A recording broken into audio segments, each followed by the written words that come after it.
Some of you have been dragging your boat motor around since January like I have. Some of you just now getting it out and using it for the summertime. What's something you need to do on that boat trailer every so often to make sure you don't have some serious problems?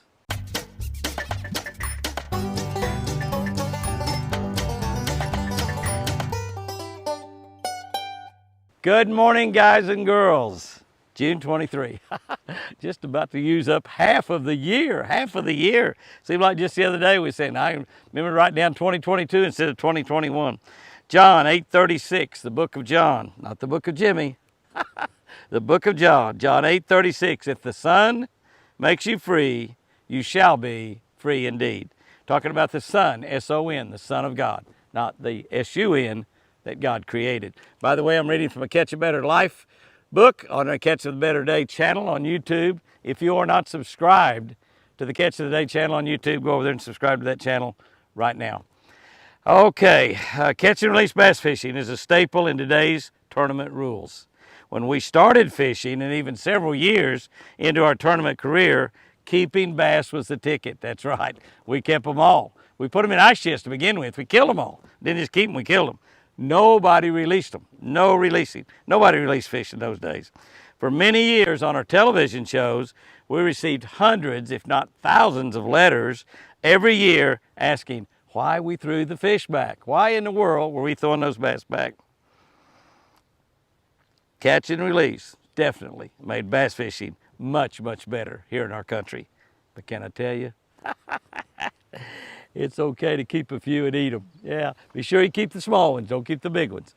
You know, a lot of lakes have a 12-inch limit or 14-inch limit. Keep the ones that are just barely big enough to keep. Those are the ones that taste great, doesn't hurt the lake any at all. Throw the big ones back.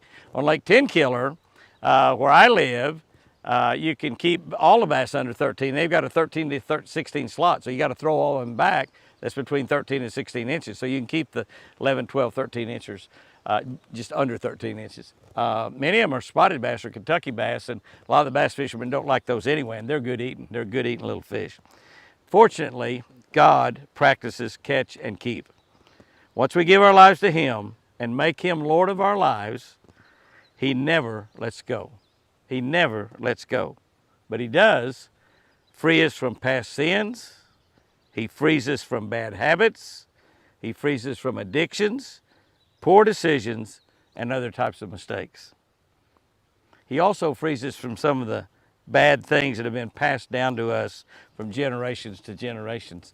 Some things that are just bad habits or bad characteristics or bad things that we do that have just been passed on from maybe our mom and dad, maybe our granddad or grandma, maybe uncles or aunts or whatever. Things that have been passed on from generation to generation. Well, I drink a lot of beer because my dad drank a lot of beer. I smoke because everybody in our family smokes. On and on and on. I'll never go to college. Nobody in our family ever goes to college. I'll never be able to go to college. On and on and on. The bad things that happen that are passed on from generation to generation. Everybody in our family lies. I might as well lie.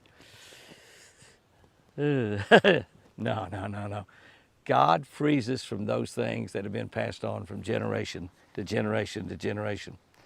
How wonderful it is to know that we are His always, and that He's able to set us free. And when we're free, when God makes you free, when Jesus makes you free, you shall be free indeed. Here's our tip for today. Be sure to check your boat, trailer, wheel bearings occasionally. Oh my goodness. Some of the new boats we have seal bearings, and that you don't really need to worry about them. They're going to be good. But most of them have bearing grease in there that needs to be checked occasionally. Gets a little water in there, it's going to break that grease down, and it will cause you some serious problems out there. If you've been using your boat ever since early in the year, been dragging it quite a bit, go out there and check them right now. If you're just now getting to use your boat and you hadn't used it much already, and the summer down just now getting here, go out there and check it right now. You don't have to check it every week or something, but it doesn't hurt to check those wheel bearings 2, 3, 4 times during the season that you're using your boat. Guys and girls, go out there and have you a great one today. And remember, I sure do.